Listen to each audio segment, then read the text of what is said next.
My son planted himself in the doorway, arms spread across the frame, and said, "Dad, you're not stepping into that room while my wife's family is here." I stood frozen for a moment, staring at my own son barring me from my own house. Then I turned, walked to the car, and had my lawyer on the line before I'd even started the engine. I'm David Halversen, 63 years old, and I spent 31 years handling maintenance and compliance for the Portland Municipal Water Authority, which meant 3 decades of making sure nobody in this city turned on their tap to something they didn't expect. Funny enough, I should have paid closer attention to my own home. I retired 2 years ago with a pension, a fully paid-off house on Selwood Avenue, and one hobby, giving my wife a hard time. Before I get into what I did next, I'd love to know where you're watching from. Carol and I have been married 38 years. We got married when she was 23 and I was 25, in her mother's backyard in Milwaukee, with a card table of deviled eggs and my uncle mangling an accordion tune. We have one son, Ryan, now 34. He married Amanda 6 years back. That's the setup. Now let me walk you through how it all came apart. Carol is the kind of woman who remembers everyone's birthday, mailman included, and once made a grown man tear up apologizing to her at the DMV, not from yelling, just one calm, pointed question. She spent 26 years as an elementary school secretary, and nothing slips past her. Gary Winslow's been my closest friend for 24 years. We met on a softball team that doesn't exist anymore, and neither of us can play these days, but we still talk nearly every day. He left the Postal Service 4 years ago, and now spends his time fixing lawnmowers nobody asked him to fix. Life before all this was quiet in the best way. Sunday dinners, Carol's garden, Gary dropping in uninvited with beer and opinions, Ryan calling most weeks, though less after marrying Amanda, which I chalked up to ordinary marriage adjustments, nothing worth worrying about. Amanda works as a paralegal at a downtown estate planning firm, Reyes and Blackmore. She's 32, sharp, organized, the type who color codes everything. When she and Ryan first married, I had no issue with her. Polite at dinner, asked good questions, remembered Carol takes 2 sugars in her coffee. What I didn't know for the first 4 years was that she and Ryan had sunk nearly everything into a restaurant on Hawthorne called the Copper Skillet, and by early last year it was losing something like $11,000 a month they didn't have. The warning signs were subtle enough at first that they didn't register. Last February, Ryan asked me casually over the phone whether Carol and I had ever set up a living trust. I said no. We had basic wills done years back through a guy in Selwood who's since retired. Ryan said that was worth looking into, that people our age should think about it. I said sure, someday. In March, someone from a title company called asking to confirm an appointment neither Carol or Nye remembered making. I figured it was a wrong number. By April, some of our mail had stopped arriving. Not all of it, just certain pieces, a couple of bank statements, which I blamed on the Postal Service being the Postal Service. No offense to Gary. One Sunday that April, I stopped by their apartment to return a letter Ryan had borrowed, and I found Amanda out on the back steps on the phone, unaware I could hear her through the screen door. She sounded more worn down than I'd ever heard her, saying she just needed 6 more months, that she had a plan, and that nobody was going to lose the restaurant on her watch. At the time, it barely registered beyond a flicker of sympathy. Looking back now, I know exactly what those 6 months meant, and exactly whose money that plan was built on. None of it raised a flag by itself. I've never been the paranoid type. I spent my whole career trusting people to do their jobs honestly, and it never crossed my mind that the ones I should have been watching hardest were sitting right at my own dinner table. Systems doing what they're designed to do. That was exactly my mistake. In June, I stopped into our Umpqua Bank branch to add Carol as a joint signer on a CD we'd opened years back, something I'd been meaning to handle forever. The branch manager, Diane Kowalskiewicz, who'd looked after our accounts for 11 years, pulled up our file and her expression shifted. "David, there's a power of attorney filed against this account from back in March." I told her that couldn't be right. We'd never signed anything like that.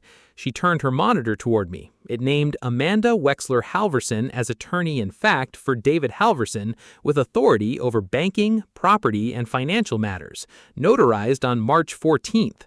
I didn't know the notary's name, and when I looked closer at the signature, it wasn't mine. Close enough to fool a glance, but not mine. I drove straight to the Multnomah County Recorder's office and pulled the filing myself. 4 pages, my name typed neatly at the top, a signature with the wrong curve on the D, and a notary stamp belonging to a Sharon Meeks I'd never met in my life. Attached to it sat a second document, a deed transfer request for the Selwood house, not yet filed, just waiting in a folder for the POA to clear so it could go through. My house, paid off since 2019, sitting one signature away from someone else's name. I sat in my truck in that parking lot for a long time, rereading the notary stamp's date like it might somehow change. My hands didn't tremble. They just went completely still on the wheel, like they'd forgotten what they were for. That night I called Gary. He picked up on the second ring, same as always. "Gary," I said, "I think Amanda's trying to steal my house." Silence. Then, "Say that again slower." I laid it all out, the POA, the deed folder, the notary I'd never heard of. He went quiet, then asked, "David, does Ryan know about this?" "I don't know," I told him. Gary said, "That's the part that's going to hurt worse than the money." He wasn't wrong. The next morning, I called Rebecca Voss, an estate litigation attorney Diane had recommended, a woman known for being a nightmare to be sued by. Rebecca's 51, blunt, with a laugh like a car alarm she deploys maybe twice a meeting, always catching you off guard. I handed her the county filings. She read them once, set them down, and said, "David, this notary stamp is fabricated. There's no Sharon Meeks registered as a notary anywhere in Oregon. Somebody built this from scratch." Her plan was straightforward, and she walked me through every step. First, we'd file an emergency revocation of the POA with the county, roughly 10 days to process, which would freeze any pending transfer. Second, she'd subpoena records from Reyes and Blackmore, Amanda's employer, to trace the notary template back to software the firm used. Fourth, she'd draft a civil complaint for fraud and forgery. Fifth, a referral to the state bar, since Amanda's paralegal certification through the Oregon State Bar came with its own ethics obligations around exactly this kind of conduct. Rebecca said we'd hold off on the criminal referral until the paper trail was airtight, since prosecutors want proof, not suspicion. I asked how long that would take. 6 weeks, give or take. And David, I need you to be boring for 6 weeks. No confrontations, just live your life. I tried. Carol didn't know the specifics yet, only that something was wrong, because after 38 years, she can read me like a book, and my sleep had gone to pieces by week 2. I finally told her everything on a Tuesday night at the kitchen table. She went very quiet, then said in that flat, calm tone she reserves for when she's more furious than I've ever seen her, "Get me a copy of that filing." She read it twice, then, "That girl remembered my coffee order and forged my husband's signature in the same year. I'm almost impressed." 6 weeks later, on a Saturday in the 3rd week of July, Ryan and Amanda hosted a family dinner, with Amanda's parents in from Salem. Rebecca had cleared us to move that same week, the POA revoked, the notary confirmed fraudulent and traced back to a stamp kit ordered under Amanda's name, the transfer paperwork frozen before it ever reached the county desk. I drove over that evening to talk to Ryan alone before his family sat down to eat, because whatever was coming, I wanted my son hearing it from me first. Ryan met me at the door, and I could read it on his face before he said a word, the tight jaw, his eyes refusing to meet mine. He stepped into the doorway, both arms spread like he was guarding a gate. "Dad," he said, "you're not going into that room while my wife's family is here." I stood there, staring at my own son blocking me from my own doorway, defending a table I had been invited to, shielding the woman who'd forged my name. "Ryan," I said, "do you have any idea what she did?" He said, "Don't do this here."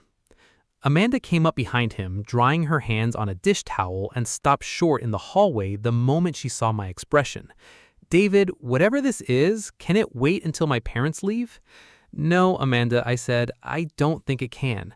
There's a power of attorney with my name on it, backed by a fake notary stamp, filed back in March." She didn't flinch right away. I was protecting the house, she said. Protecting it for the family, for Ryan, for you and Carol both. You two are getting older and nothing was set up the way it should be. I never asked you to protect anything, I told her. You'd have thanked me eventually, she said, once you understood what I was trying to do for this family. Amanda, that notary doesn't exist. There's no Sharon Meeks registered anywhere in this state. That's not protecting anyone. That's forgery. She had no response to that. I watched her face go still. Not dramatic, just still. The same stillness my own hands had gone in that truck. Ryan looked at her, then at me, and something behind his eyes cracked. Not shock exactly, more like a man watching a bridge he'd half suspected was rotten finally buckle. That's not what happened, he said. She was just trying to help us plan ahead. Ryan, my signature was forged. There's no version of helping that includes forging someone's name. He didn't have an answer for that either. I turned, walked back to my car, and had Rebecca on the line before the engine even started. If this happened in your family, if you discovered someone close to you had done this, what would you do?